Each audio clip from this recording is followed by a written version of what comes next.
On this episode of Motivate's Do-It-Yourself Garage, we're going to show you how you can enable your tire pressure menu.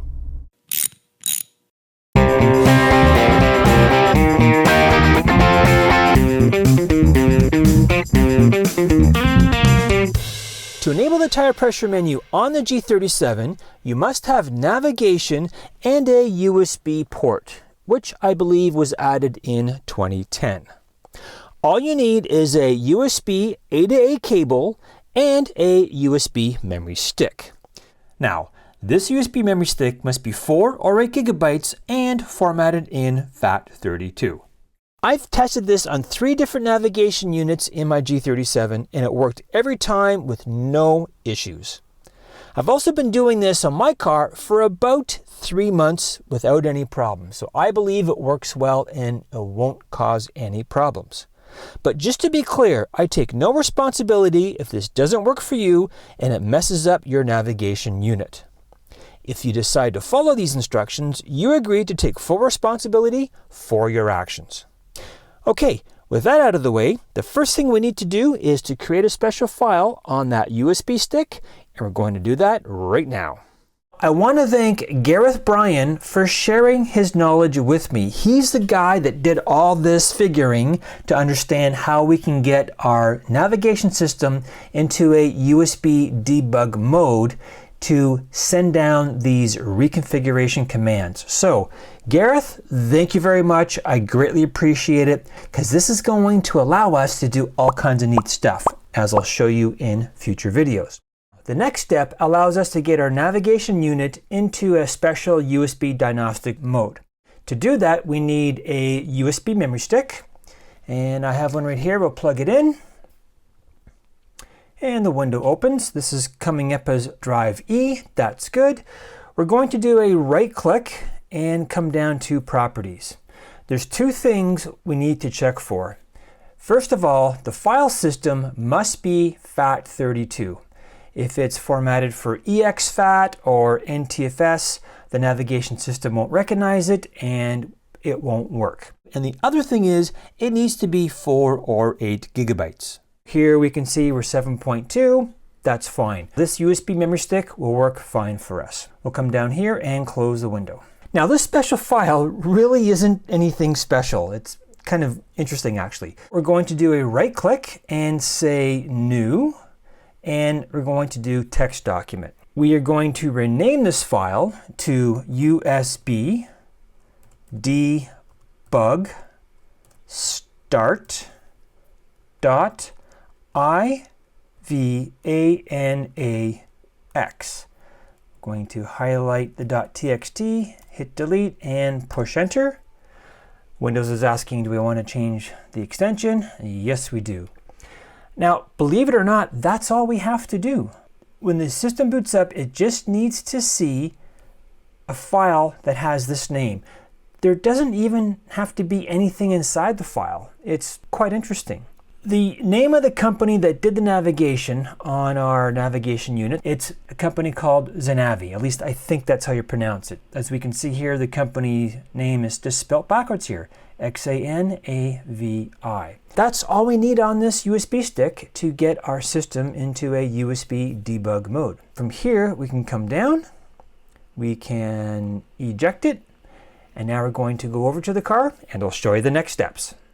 Now that we've got our special file on our USB memory stick, we'll turn it to accessory and the navigation system will boot up. There we are. And now we're going to take our USB memory stick and we're going to plug it into our USB port. Just like that. Now up here it says reading USB memory, and then that's it. After 2 or 3 seconds, we can now come down here and unplug our USB stick. Take one end of our USB A-to-A cable and we're going to plug it in. Just like that. And of course, we'll take the other end and plug it into our laptop. Basically, we have our laptop plugged into our navigation system through the USB port.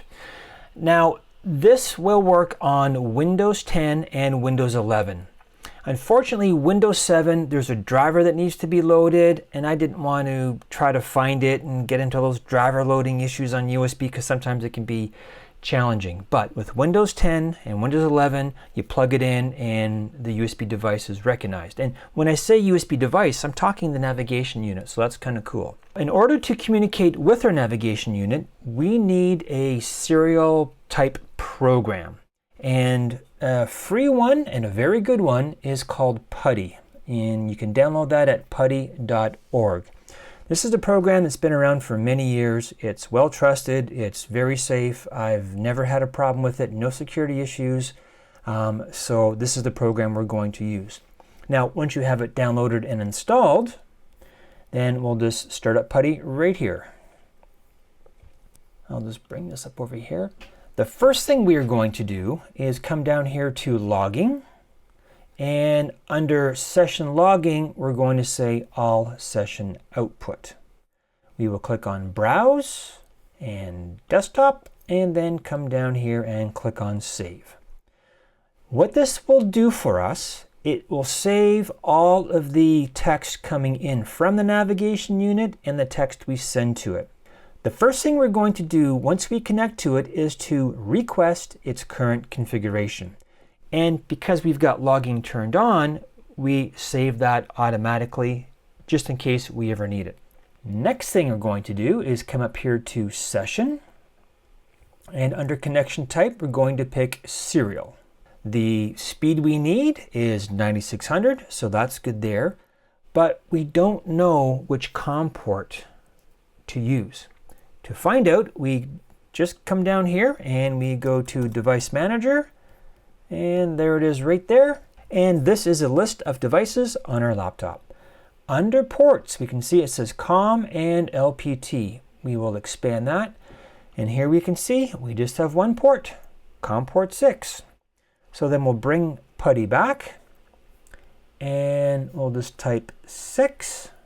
So we got COM port 6, 9600 serial, and we will click on open. Now it looks like nothing's happening. We have to hit enter. And there we have our command console of our navigation unit. So let me just clean up the screen here a bit. We're going to get its current configuration, and to do that we type this command right here, xrcnf space 2. So xrcnf space 2 and enter. And that is the current configuration of our navigation unit. Let me show you something. Let's scroll to the very top, and right here we can see something. It says TPMS information equals 0, off. Make a note of that. We'll come back to that in a minute. And we're back at the bottom. To enable the tire pressure menu, we type this command. So we'll do that right now. SYS space 2 space 9 space 1 space 13 space 3 and hit enter. If you've typed it correctly, it will say right item equals 3, which is the last value. So that means the configuration setting has been changed. Now, sometimes when you're typing commands, you may get a message coming in and your command line sort of gets split across two lines. That's fine. Keep typing. Don't worry about it. You should be just fine. Let's now go back and do step 3. So we're going to type in that command, xrcnf space 2, xrcnf space 2, and hit return. Lots of stuff here. Okay, so now we're just going to scroll up. All right, here we are. And now look what it says for TPMS. It says it equals 3, X61A type. Now, unfortunately, the model designations that Nissan and Infiniti use for their platforms, like the G37 being a V36, the platform designations used on the navigation system are unique to it. So I really don't know what an X61A type is. But that's okay though. Through testing, we figured out exactly that this will give us our TPMS menu.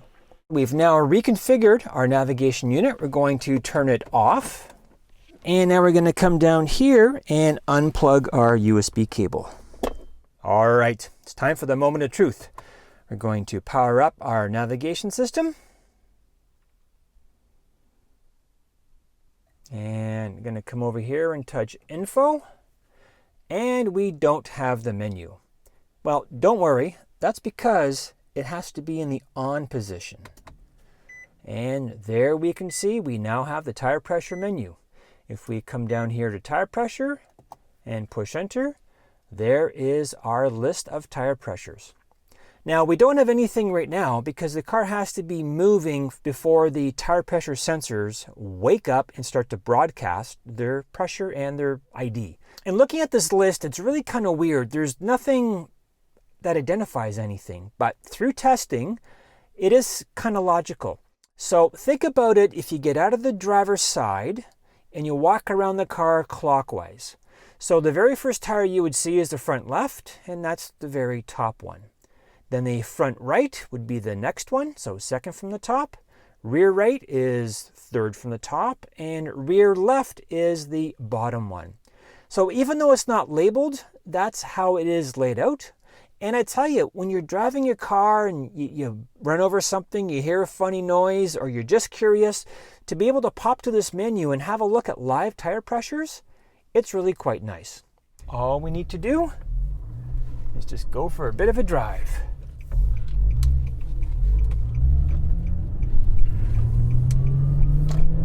There's the top one.